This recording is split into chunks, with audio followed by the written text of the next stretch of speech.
کتێبخانەی ڕادیۆیی لە هەوڵی ناساندنی شاکارە هونێریەکاندا مزگەی دەنگی گەلی کوردستان کتێبی خواوەندی ئەلەموود هێلانەی هەڵۆ بە زنجیرە پێشکەشەکات. ئەم بەرهەمە لە نووسینی پۆڵ ئامیرە و سەیدا شێخزرار کردوێتی بە کوردی. مافی بەرەمێنانی ڕادیۆییشی پارێزراوە بۆ ئیزگەی دەنگی گەلی کوردستان. ڕۆژانە ئەتوانن دوا بە دوای هەواڵەکانی سەعاتێکی پاشنیوەڕۆ گوێبیستی ئەڵقەیەکی ئەم بەرهەمە بن و دوا بە دوای هەواڵەکانی سەعات 11 شەویش گوێ لە دووبارەکی بگرنەوە.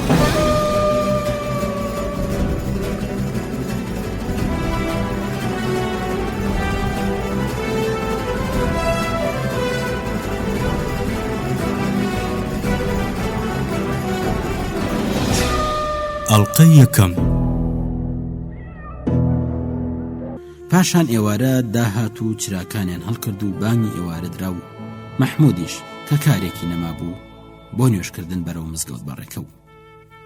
لە شاری ئەلەمووددا تەنها نوێژی ئێوارە بەجەما دەکرا و نوێژەکانی تر خەڵکی خۆیان بە تەنها ئەیان کرد، چونکە زۆر سەرقاڵ بوون و نەیانەتوانی لە کاتی بەیانی و نیوەڕۆ بۆ نوێژی جەماعەت بچنە مزگەوت. مەحموود چووە ناو مزگەوتەکەوە و ڕوانی خواوەندی ئەلەموود واتە پێشەوە یان گەورەی ئەلەموود لەسەر جێنوێژ دانیشتووە و چاوەڕوانی کۆبوونەوەی نوێژکارەکانە. خواوەندی ئەلەموود کە ناوی بنەڕەتی حەسەنی سەباح بوو، لەو کاتەدا پیاوێکی 35 ساڵان بوو کە هەڵەسا بە دەرەکەوت کە باڵای بەرزە. حەسەنی سەباح کە شوێن کەوتوانی هەرگیز ناوی ئەویان بەبێ سڵاو لە یادی بێت نەئەهێنا، پیاوێکی جوان بوو.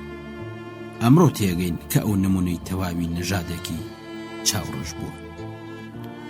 ئەو دەم و چاوێکی هێلکەی و چاوی درشت و ڕەش و دەمێکی بچووک و لوتێکی ڕێکی هەبوو. کاتێک کە بۆ ئاخاوتن دەمی ئەکردەوە دەدانە سپی و ڕێکەکانی لەش ساغی و بەتوانایی ئەویان دەرەخست.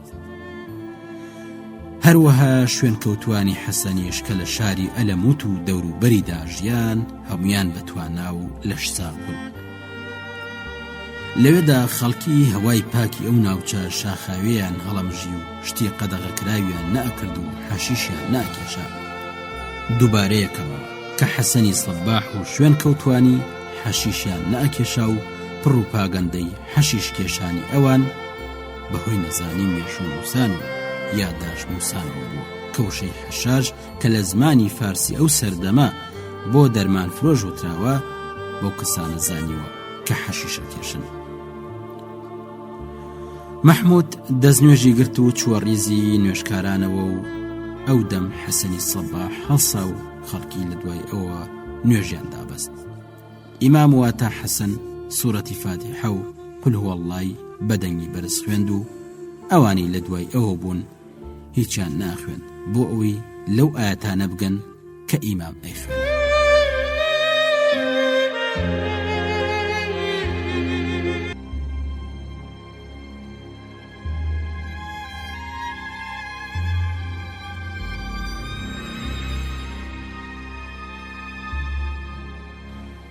کاتێ تەتەرەکەی جەلالودەولە گەیشتە ڕێی خواجە بۆ لێکۆڵینەوەی ڕەوشی ئەلەموود بەرەو قەزوین کەوتو بۆ ڕێ و هەواڵ گەیەنەکەش ڕێگای قەزوینی گرتە بەر و نامەکەی گەیاندێ. خواجە بە خوێندنەوەی هەواڵەکەی جەلالودەولە ناردبووی ڕق ئەستور بوو. یەکسەر فەرمانی کوشتنی شەرەفەدینی نووسی و مۆری کرد و دایە تەتەرەکە کە زوو بیباتەوە و بیگەێنێتە دادوەرینی شاپور. فەرمانێکی تریشی بۆ تەتەرەکە دەرکرد کە لە هەر جێگایەکدا بیەوێ دەست بەسەر ئەسپێکدا بگرێت و چەکی پارە بداتە خاوەنەکەی تاوەکو پارەکەی لە دیوانی میری وەربگرێ. مەبەستی خواجە ئەوە بوو کە هەواڵگەیەنەکە زووتر بگاتەوە نەیشاپور و فەرمانەکەی زووتر جێبەجێ بکرێ. تەتەرەکە لە دوای وەرگرتنی ڕاستپاردەکانی خواجە کەوتە ڕێ و خۆی گەیاندە جێ و فەرمانەکەی دایە دەستداد وەر. جەلالودەولە کاتێ نامەکەی کردەوە ڕوانی خواجە فەرمانی داوە بێوەستان شەرەفەدین لە سێدارە بدرێ و لە فەرمانەکەی خواجەدا نووسرا بوو بە هیچ شێوەیەک ئەشکەنجە نەدرێ و جەلالودەولە ئەمەی لەلا سیر بوو، چونکە ئەیزانی وەزیری دەسەڵاتدار ئەزانێ کە شەرەفەدین بەبێ ئازاردان ناوی هاو ئاینەکانی نادرکێنێ. دادوەر لەبەر ئەوەی خۆی پلەی زانستی بەرزی نەبوو نێزانی زانایەکی تێگەشتووی وەکو خواجە نیزام المڵک ناوێت خەڵکانی دانیشمەند و خوێندەوار بکەونە بەر ئەشکەنجە. خواجە کوشتنی شەرەفەدینی لەبەر بەرژەوەندی وڵات بە پێویست دەزانی، بەڵام نەیەویست زانایەکی پایە بەرز بە ئەشکەنجە سوک بکرێ. جەلالوددەولە ناچار بوو ملکەچی فەرمانی وەزیر بێت و فەرمانیدا لە شاردا جار بدەن کە سبەینێ شەرەفەدینی تووسی لە مەیدانی بەرامبەر نیزامیەدا لە سێدارە ئەدرێ تاوەکو خەڵکی بێن و گیاندانی ئەو بێباوەڕە ببینن.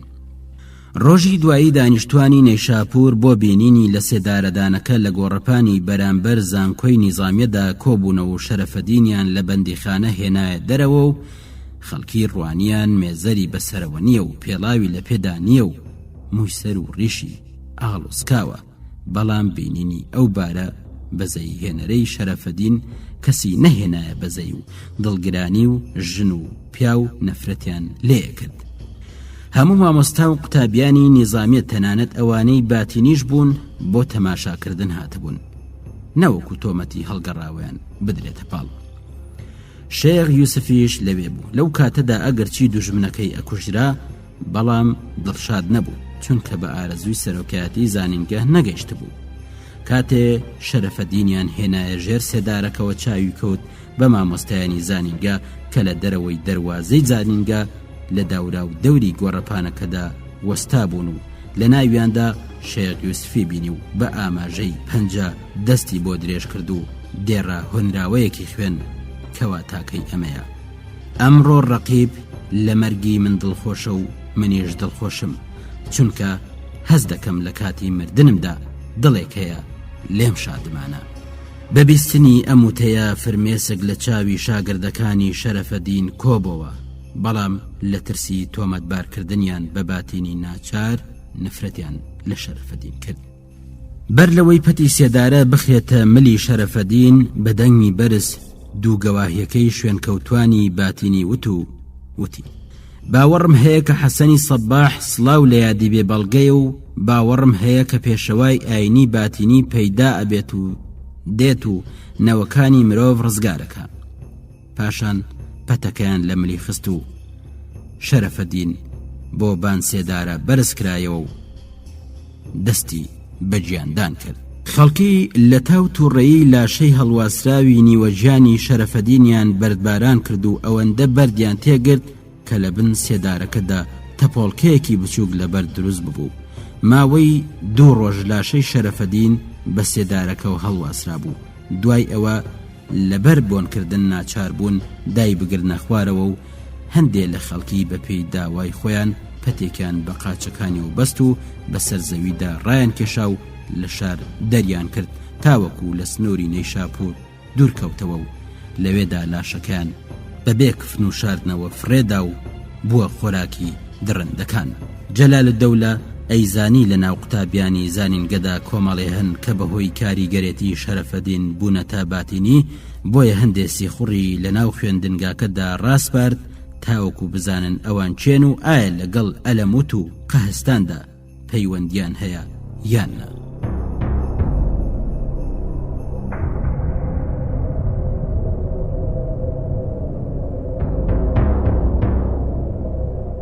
لە کۆندا بە باشووری خوراسانیان ئەوت قەهستان کە لە کوهستانەوە هاتووە و بەواتای کوێستان واتە ناوچە شاخاویەکانە. قەڵای تەبەز کە بە یەکێک لە ناوەندە گەورەکانی باتینی لە قەڵەمەدرا لە قەهستان بوو. قوتابیانی زانینگە کە خۆیان لە ژێر پاڵەپەستۆدا ئەدی نایانەوێرە هەواڵی مەرگی شەرەفەدین بەنامە بۆ ئەلەموت بنێرن، بەڵام ئەو هەواڵە بەدەمی گەشت بووە حەسەنی سەباح و فەرماندەی قەڵای تەبەز. حەسەن خۆی هەواڵی کوشتنی شەرەفەدینی لە دوای نوێژی ئێوارە لە مزگەوتدا باس کرد و وەکو پێشوو لە کاتێکدا کە شوێن کەوتوانی دانیشت بوون هەڵسایە سەر پێ وتی: ئەی برایەن، من ئەمەوێت ئەم شەو هەواڵێکی دڵتەزێنتان پێڕابگەن و ئەویش ئەوەیە کە یەکێک لە بەرجەستەترین تاکەکانی باتینی لە نەیشاپوردا لە سێدارە درا.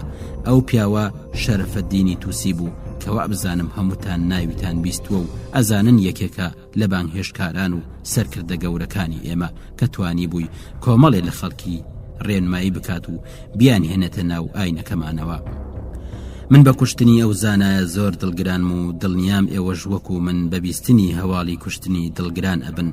شەرەفەدین بە فەرمانی خواجە نیزام المڵک لەلایەن جەلال الدەولەی فەرمانڕەوای نەیشاپور کوژرا و ئەگەر بتوانین بڵین خۆشبەختانە ئەوە ئەڵێن خۆشبەختانە شەرەفەدین بەر لە کوژرانی ئەشکەنجە نەدرا و ئەگەر ئازاری پێبگەیشتایە ناچارە بوو ناوی هەموو شوێن کەوتوانی ئاینەکەمان کە لە نەیشاپور و شارەکانی تری خوراساندا ئەژین بدرکێنێ، بەڵام لەبەر ئەوەی ئازاریان نەدابوو ناوی کەسی نەهێنابوو، کەس دەستدرێژی نەکردە سەر باتینیەکانی تر. لەگەڵەوەشدا بەپێی هەواڵەکەی پێمان گەیوە لە نەیشاپور و بە تایبەت لە زانینگەی نیزامیەت چاودێریەکی وردەکرێ و سیخوڕەکانی حاکمی ئەوێ شەو ڕۆژ خوێنکارانیان خستوەتە ژێر چاودێریەوە تاوەکو باتینیەکان بدۆزنەوە. ئەی برایەن، شەرەفەدین گەیشتە پلەی شەهیدی چونکە لە ڕێگەی ئایندا کوژرا، بەڵام ئێمە نابێ بهێڵین خوێنی ئەو پیاوە بەفی ڕۆبڕوە. جۆگرێک وتی ئەی خواوەن تۆ ڕاز دەکەی و نابێ خوێنی مامۆستا پایەماڵ بکرێ. حەسەن وتی لە ڕووداوی کوشتنی ئەودا سێ کەس بەرپرسیارن، یەکەمیان خواجەیە کە فەرمانی کوشتنی داوە و دووەمیان جەلال الدەولەی دادوەرە کە خستوویە بەندیخانە و پاشان لە سێدارەی دابوو، سێم کەسیش مامۆستایەکە ناوی شێخ یوسفی کوڕی سەباغا. ئەم پیاوە بانگهێشتکاری گەورەی فریودا بوو، وای دەرخست بوو کە ئەوێت بەهۆی شەرەفەدینەوە ببێتە باتینی و شەرەفەدینیش تێکەوت بوو ئاینەکەی ئاشکرا کرد بوو. کاتێ لەگەڵ شێخ یوسفدا گفتوگۆیە کرد، جەلال الدەولە و پیاوەکانی دێنە ژوورەکەیەوە و دەستگیریەکەن. ئێمە ئەتوانین بڵین خواجە و جەلال الدەولە ئەگەرچی هەردووکیان تاوانبارن بەپێی ئەرکی میری خۆیان ڕەفتاریان کردووە، بەڵام گوناهی شێخ یوسف شایانی لێخۆشبوون نییە. یەکێک لە جۆگران لەبارەی شێخ یوسفۆ ڕوونکردنەوەی ویست و حەسەنیش تیشکی خستە سەر ڕابردووی ئەو باسی کرد. پاشان خواوەندی ئەلەمود وتی ئەی برایان، هەموو ئەزانن لە ژیانی ئێمەدا ڕۆژێکدا دێت دەستپێکی ڕزگاری ئەبێت و ئەتوانم بڵێم ڕووداوی کوژرانی شەرەفەدین ئەو ڕۆژەی لەوە نزیکتر کردەوە کە بڕیار بوو ببێ. یەکێ وتی ئەی خواوەن، چ کاتێ خواجە و جەلال الدەولە و شێخ یوسف سزا ئەدرێن؟ حەسەن وتی بەداهاتنی ڕۆژی ڕزگاری سزای هەمویان ئەدەین و ئەو کاتە ئەوانەی کە ئازارمان ئەدەن و شوێن کەوتوانمان ئەکوژن تێ ئەگەێنین کە ئێمە کەسانێکی لاواز نین. پیاوێک گوتی ئەی خواوەن، ئەگەر مۆڵەتم بدەی هەر ئێستا لە دوای دەرچوونم لە مزگەوت ئەکەومە ڕێ و خۆم ئەگەێنمە نەیشاپور و جەلال الدەولە و شێخ یوسف لەناو ئەبەم. حەسەن وتی گومانم لە خۆبەخەتکاری تۆدانیە، بەڵام ئەم جۆرە کارانە ئەبێ بەو کەسانە بسپێرین کە بۆ لە ناوبردنی دوژمنانمان تەرخان کراون و مەشکیان پێکراوە و تۆ هێشتا ئەو مەشقانت نەکردووە. پیاوەکەوتی لەو ڕۆژەی کە تۆ دەستت بەوتنەوەی هۆکاری فەرمانەکانی ئاین کردووە، من فێری بابەت گەلێکی زۆر بووم و ئەزانم کە بێ دوژمنانمان بە شمشێر و خەنجەر لەناو ببین و بۆ بەکارخستنی ئەو چەکانە بایی پێویست وەرزش و ڕاهێنانم کردووە. حەسەن وتی بۆ لە ناوبردنی نەیاران تەنها بازووی بەهێز و شارەزایی لە بەکاربردنی چەکبەز نییە، بەڵکو ئەبێ ژیریش بەکار بهێنرێ، چونکە کاتێ ئێمە خۆبەختکارانی خۆمان ڕائەسپێرین دوژمنانمان لەناو ببەن، حەزەکەین ئەوان بە ساغڵەمی بگەڕێنەوە نەک بکوژیان. کەسانێکی وەکو خواجە و جەلال الدەولە هەرگیز تەنهانین و لە هەر جێگایەکدا بن کۆمەڵێ پاسەوان بە دەوروبەریانەوەیە و ناهێڵن کەس دەستی بیانگاتێ و ئەگەر یەکێ پەلاماریان بدا یەکسەر لە ناوی ئەبن. بۆیە خۆبەختکارانی ئاینەکەمان سەرڕای هێزی بازوو لێهاتووی لە بەکاربردنی شمشێر ئەبێ بتوانن بۆ نزیک بوونەوە لە دوژمن سوود لە ژیری خۆیان وەربگرن و لە پاش ئەوەی دوژمنیان لە ناوبرد خۆیان لەو بگرە و بەردەیە دەرباز بکەن و نەگیرێن. خۆنەویستانی ڕەهای ئێمە بۆ ئەوەی بتوانن ئەرکەکانی داهاتویان بە ئەنجام بگێنن خراونەتە ژێر مەشق و ڕاهێنانی تایبەت. عەلی کرمانی وتی ئەی خواون، بابەتی ڕاپەڕین کە تۆ ئێستاوتت چییە؟ حەسەن وتی ڕاپەڕین بریتیە لە ڕۆژێک کە لە ژیانی ئێمەدا پەیدا ئەبێت و لە دوای ئەوە هەز بە بەختەوەری ئەکەین. عەلی وتی ئەی خواون، ئایا بە هیوا بم ئەو ڕۆژە ئەبینم؟ حەسەن وتی بەڵێ ئەتوانی ئومێدەوار بی ئەو ڕۆژە ئەبینی.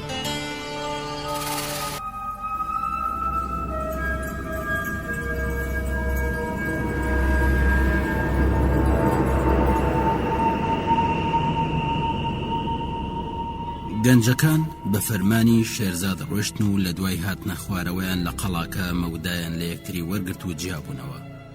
محەممەدی تەبەسی لە دەشتاییەوە بەرەو تووز ڕۆشت و لە چلەی زستاندا گەشتە تووس و لەوێشەوە بۆنەی شاپڕڕۆی.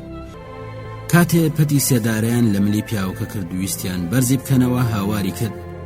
گەواهیە دەم کە حەسەنی سەباح سڵاو لە یادی بێ پەیدا بووە و پێشەوای بەڵێندراوە و گەواهیە دەم کە قیامەت بەرپا بووە. لە پاژەوەی ئەم وتانە لە دەمی ئەوە هاتە دەر ئەویان بەرە و بان سێدارەکە بەرز کردەوە و هێشتا جوڵەی لێ نەبڕابوو کە خەڵکی کەوتنە بەربارانکردنی.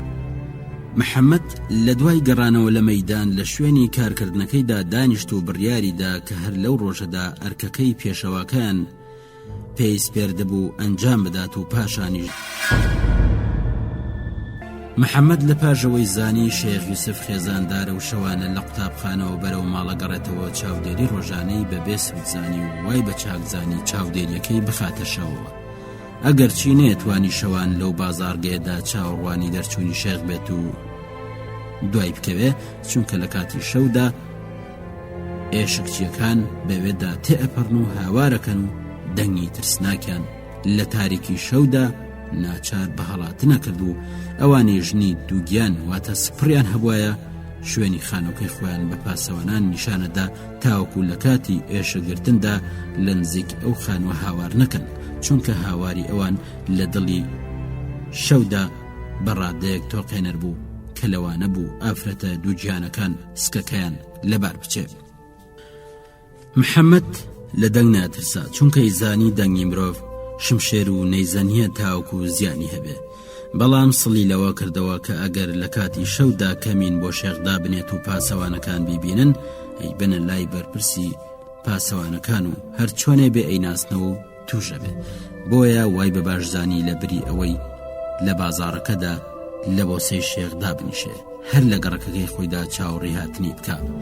ئەو لەو ڕۆژەدا لە دوای بیستنی وتەی جیرانەکەی بە بەهانەیەک دەستی لە کار هەڵگرت و بەرەو گەڕەکەکەی شێخ ڕۆیشت تاوەکو خانووکەی ببینێ و شوێنەکەی بەیاد بسپێرێ بۆ ئەوی لە کاتی شەودا خانووکەی لێ نەگۆڕێ. لەو شارەدا هەر گەڕەکێک دەروازەیەکی هەبوو. کاتێ دایانەخست لە گەڕەکەکانی ترجا ئەبوو و هەر یەکێکیش لەو گەڕەکانە ئێشکچی تایبەت بەخۆی هەبوو. بەڵام شەو گەڕەکارامەکان ئەیانتوانی لە کاتی داخستنی دەروازە لە ڕێگەی سەربانەوە لە گەڕەکێکەوە بۆ گەڕەکێکی تر بڕۆن.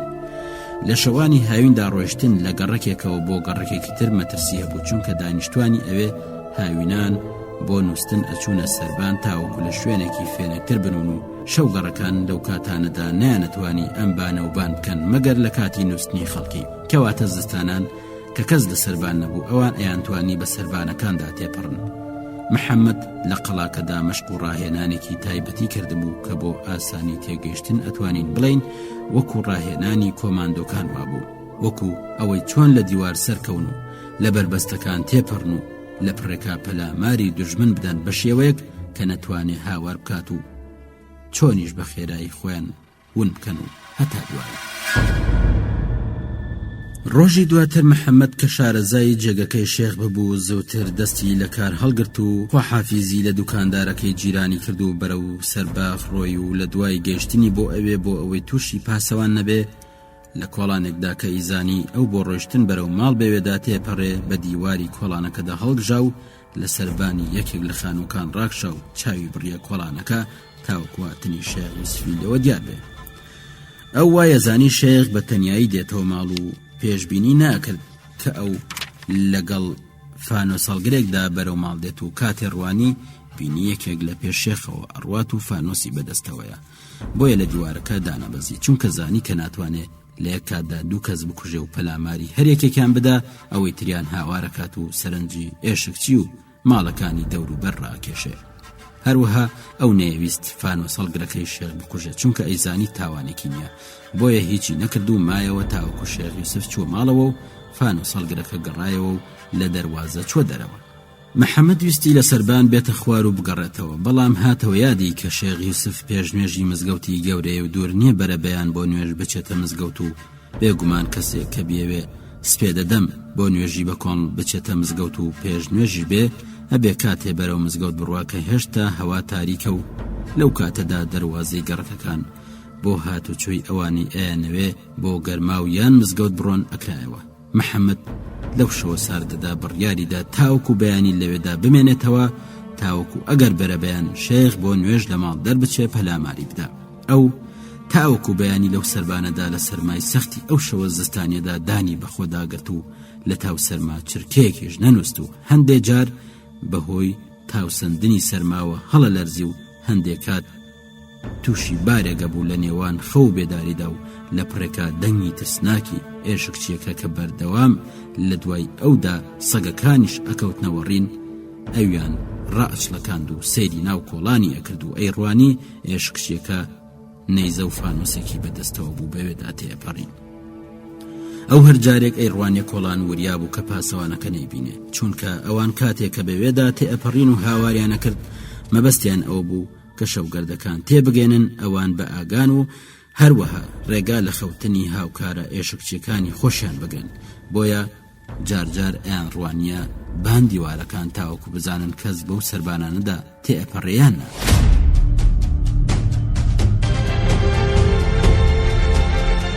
خۆشەویستان بۆ بەدەستێنانی ئەم بەرهەمە سەردانی کەناڵی کتێبخانەی دەنگی خەزان بکەن لە تێلیگرام. لینکی کەناڵ لە دیسکریپشن و یەکەم کۆمنت دانراوە.